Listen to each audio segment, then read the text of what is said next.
রংপুর জেলার বদরগঞ্জ উপজেলার গোপালপুর ইউনিয়নের শ্যামপুর রেল স্টেশনের পাশে প্রায় ৭৮ একর জমির ওপর গড়ে উঠেছে শ্যামপুর সুগার মিলস। এই কলটির বার্ষিক চিনি উৎপাদন ক্ষমতা ছিল ১০,১৬১ মেট্রিক টন। এটি বাংলাদেশ সরকারের শিল্প মন্ত্রণালয়ের আওতাধীন। এটি স্বায়ত্তশাসিত প্রতিষ্ঠান। ২০০০ সাল পর্যন্ত মিলটি লাভে থাকে।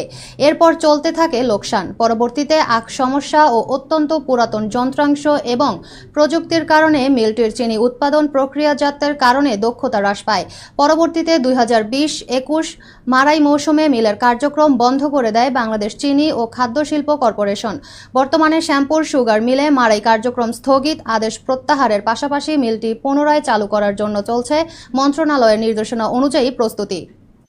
লাভজনক পর্যায়ে নিয়ে যাওয়া যায় একটা গ্রেজুয়ালি আমরা একটা দিচ্ছি, একটা বাজেট চাইছি, একটা পরিকল্পনা পেশ করছি এবং লোকও বলতে চাইছি।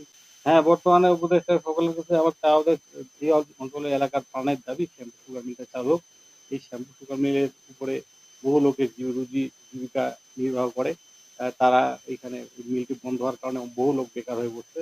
এই মিলটি চালু হলে প্রাণ চাঞ্চল্য আসলে এখানে অনেক লোকের কর্মসংস্থান হবে একদিকে, আরেকদিকে হলো গিয়ে এখানে আমরা দেশি চিনি যে উৎপাদন হবে, এই চিনি হলো গিয়ে সারা বাংলাদেশের মানুষ একটা ভালো একটা পণ্য খেতে পারবে। এতে অনেক দেশি মানুষের যেমন স্বাস্থ্যগত উপকার আছে এবং অনেক বৈদেশিক মুদ্রা এতে সস্তা হবে। বাট এখানে হোক মিলটা চালু হলে তারা এখানে সবাদ করবে এবং চিনির ব্যাপক যথেষ্ট চাহিদা আছে, কিন্তু মিলগুলো বন্ধ থাকায় পর্যাপ্ত উৎপাদন করতে পারতেছে না।